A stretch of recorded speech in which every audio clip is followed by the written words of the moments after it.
नमस्कार जय जगन्नाथ। आज गल्पर आम शुणा मद दुकानर इतिहास जहाँ को लिखिं गोदावरीश महापात्र। पंचुपल्ली और बोरीगाँ भितर जे वाद विवाद कली तकराल ताहा ए देश को इंग्रेज सरकार दखल करिवार 80 वर्ष पर आरंभ होइतिला। कलीर मूल कारण हेउछि केतोटी खजुरी गछ। बहु जुगरु एही दुईटा गाँर लोके सेमानकर गाँ सहर रे थिबा खजुरी कली बिकी पत्र काटी सुख शांति चलुथिले। जातिरे बाउरी हेले कौन हैला, गाँ मुंड पहाड़र काठ एवं गाँ पाख नईर माछ नहीं जीविका निर्वाह करिबारे सेमानकर किछि हेले अभाव असुविधा हेउनथिला। महानदीर बढ़ी माड़ी आसिला परी अनेक दिन पर सेही दुईटा गाँ को ताड़ी जुग बा मध्य जुग घटी आसिला।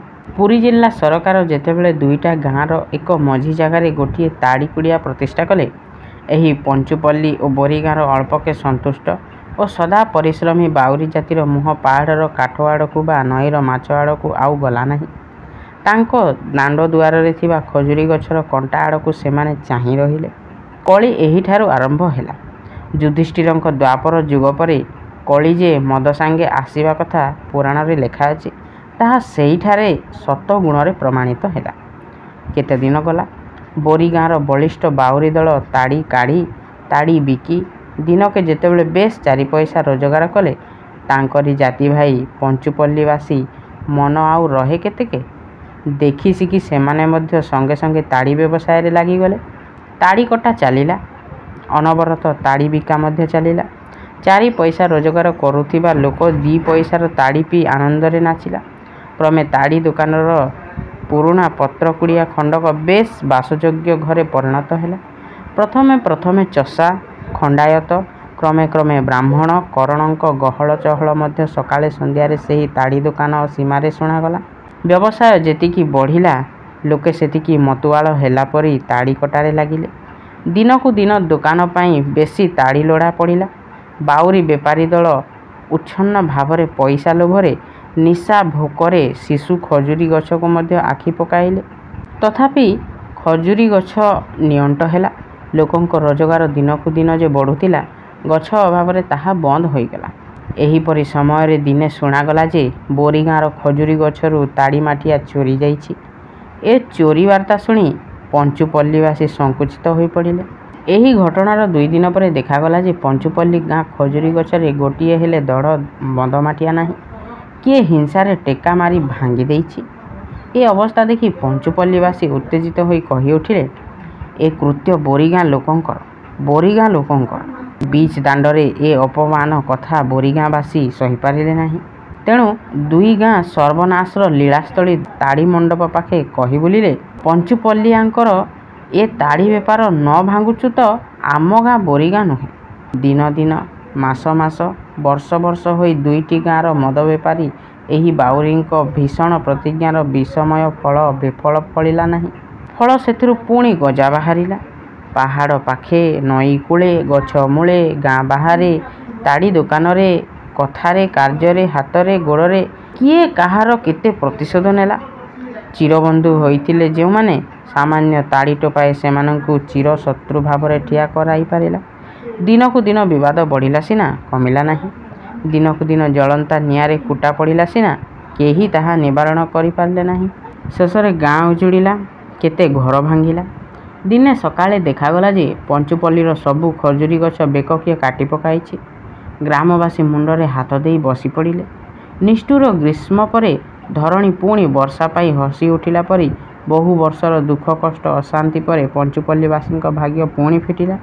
खजुरी गछ हराई किछि दिन अन्न कष्टरे रहिला परे पुणी सेही पुराणा परिचित पहाड़र काठ और आपणार नई आड़कू आखि पकाइले। तांकर पूर्व स्मृति जागी उठिला। पहाड़टा तांकू रत्न भंडार परी पाचिला कोली जगाइला। कोली बिकी काठ काटी नईरे माछ धरी पुणी गृह संसार को नव भावरे गढ़िबाकू लागिले। हेले कौन हबो? बोरीगाँर खजुरी गछ और मद दुकान आड़कू चाहिए सेमानंक प्राण रे राग जली उठे। दांत चिपी मुह बुलेई सेमाने नई पहाड़ आड़कू फेरी जाती। एही घटनार प्राय 2 वर्ष पर ओडिशा राज्य रे प्रबल वर्षा हैला। ग्राम सहर जलावर्ण होईगला। गाई गोरु भासी बुड़ी मरीगले। ବଡ଼ ବଡ଼ ଦ୍ରୁମ ଝଞ୍ଜା ବତାସରେ ପାହାଡ଼ରୁ ଉପୁଡ଼ି ନଈରେ ଭାସି ଆସିଲା। ସେହି ବର୍ଷର କଥା। ଦିନେ ରାତିରେ ପଞ୍ଚୁପଲ୍ଲୀବାସୀ ଦେଖିଲେ ଯେ ନଈ ବେଳକୁ ବେଳ ଯେପରି ଭାବରେ ବଢ଼ୁଛି, ସେମାନଙ୍କର ଢିପ ଗାଁର କିଛି କ୍ଷତି ନୋହିପାରେ, ମାତ୍ର ନଈ ପାଖର ବୋରିଗାଁ ସୀମାବନ୍ଧ ଭାଙ୍ଗି ଯେବେ ଥରେ ପାଣି ପଶେ, ତାହାହେଲେ ବୋରିଗାଁଟା ମୂଳପୋଛ ହୋଇଯିବ। ଏ କଥା ପଞ୍ଚୁପଲ୍ଲିଆଙ୍କ ମନରେ ଜାଗିବା ସଙ୍ଗେ ସଙ୍ଗେ ବୋରିଗାଁ ପ୍ରତି ସେମାନଙ୍କ ପ୍ରତିଶୋଧର ପିପାସା ପ୍ରବଳ ହୋଇଉଠିଲା। ବହୁ ଯୁଗର ସ୍ନେହ ମମତା ପ୍ରୀତି ପରିଚୟ ପାଶୋରି ଦେଇ ଗାଁ ଲୋକେ ବିଚାର କଲେ, ଏତିକିବେଳେ ଦାଉ ସୁଝିବା ଠିକ୍ ହେବ? ଗୋଟା ଗୋଟା ଖଜୁରୀ ଗଛ କାଟି ଦେଇଥିଲେ ପରା, ଦେଖନ୍ତୁ ଏବେ ଗୋଟା ଗୋଟା ଘର କେମିତି ଭାସିଯିବ। ଏହି ପାପ ଚିନ୍ତାରେ ବୁଡ଼ି ପଞ୍ଚୁପଲ୍ଲିଆବାସୀ ଗାଁର 8 ଜଣ ଭେଣ୍ଡିଆଙ୍କୁ ବୋରିଗାଁ ସୀମାବନ୍ଧ କାଟିଦେବାକୁ ଅନ୍ଧାର ରାତିରେ ପଠାଇଦେଲେ। ଠେଙ୍ଗା ଖଣନ୍ତା ହତିଆର ହାତରେ ଧରି ସେମାନେ ଚୋରଙ୍କ ପରି ବନ୍ଧେ ବନ୍ଧେ ଚାଲିଲେ। ଏଣେ ଗ୍ରାମବାସୀ ବ୍ୟଗ୍ର କୌତୂହଳରେ ସେମାନଙ୍କ ଆଗମନକୁ ପ୍ରତୀକ୍ଷା କରି ଭାଗବତ ଘରେ ବସି ରହିଲେ। ରାତି ପାହିଲା, ଆଲୁଅ ହେଲା। ପଞ୍ଚୁପଲ୍ଲୀ ଗାଁ ମୁଣ୍ଡେ 150-200 ଲୋକ ଜମା ହୋଇଛନ୍ତି। ବନ୍ଧ କଟାଳି ଦଳ ଓଦା ସରସର ହୋଇ ଆସି ଆଗରେ ଠିଆ ହୋଇଗଲେ। ଗାଁର ମୁଖିଆ ମଧୁ ନାହେକେ ପାଟି କରି ପଚାରିଲେ, କିରେ, ଏତେ ଦିନେ ଦାଉ ସୁଝେଇ କ'ଣ ଗାଁର ମାନ ରଖିଲ? ହଁ, ରଖିଲୁ। କ'ଣ ଗାଁଟା ସବୁ ଯାଇଛି, ନା ଘରେ ଦିଘର ଅଛି? ଜନତା ଭିତରେ କିଏ କେତେ କଥା କହି ପଚାରିଲେ। ପୁଣି ପ୍ରଶ୍ନ ହେଲା, ଭାସି ବୁଡ଼ି ମଲାବେଳେ କିଏ କ'ଣ କହିଲେ ଭଲା? ବନ୍ଧ କଟାଳି ଭିତରୁ ଜଣେ ଦମ୍ଭରେ ଠିଆ ହୋଇ ଗମ୍ଭୀର ଭାବରେ ଉତ୍ତର ଦେଲା, ନା, ଜଣେ ସୁଦ୍ଧା ଭାସି ନାହାନ୍ତି କି ବୁଡ଼ି ନାହାନ୍ତି। ମଧୁ ନାହାକେ ଆଖି ତରାଟି ପଚାରିଲେ, କ'ଣ କହିଲୁ, ଜଣେ ହେଲେ? ହଁ, ଜଣେ ହେଲେ ନୁହେଁ। ଆମେ ଗଲାବେଳକୁ ଗାଁ ଭିତରକୁ ପାଣି ମୁହାଁଇ ଆସି ବନ୍ଧ ଭାଙ୍ଗୁଥିଲା।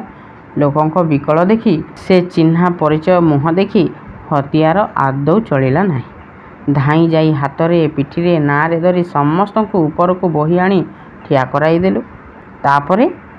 ତାପରେ ସେମାନେ ରକ୍ଷା ପାଇଲା ଉତ୍ତାରୁ ଆମ ମୁହଁକୁ ଚାହିଁ ଲାଜରେ ମୁହଁ ପୋତି ଦେଲେ। ଆଉ କ'ଣ ଦାଉ ସାଧନ୍ତୁ? କିଏ କିଏ କହିଲେ, କୁଳାଙ୍ଗାର ଶତ୍ରୁକୁ ଜାଣି ଜାଣି ଛାଡ଼ିଦେଲ। ଆଉ କିଏ କିଏ କହିଲେ, ଠିକ୍ ହେଲା, ମରିବାଠୁ ବେଶୀ ହେଲା। ଦେଖାଗଲା, ସେହି ଦିନଠାରୁ ଆଉ 2ଟା ଗାଁରେ କଳି ତକରାଳ ରହିଲା ନାହିଁ। ଏ ଘଟଣାର ଏବେ 50 ବର୍ଷ ପରେ ଯେକୌଣସି ଲୋକ ପଞ୍ଚୁପଲ୍ଲୀ ଗାଁ ମୁଣ୍ଡେ ଏକ ଢିପ ଜାଗାରେ ଠିଆ ହୋଇ ମଦ ଦୋକାନର ଇତିହାସ ସଂଗ୍ରହ କରିପାରିବ। ତାହା ଏବେ ଏକ ମାଟି ଗଦା ମାତ୍ର।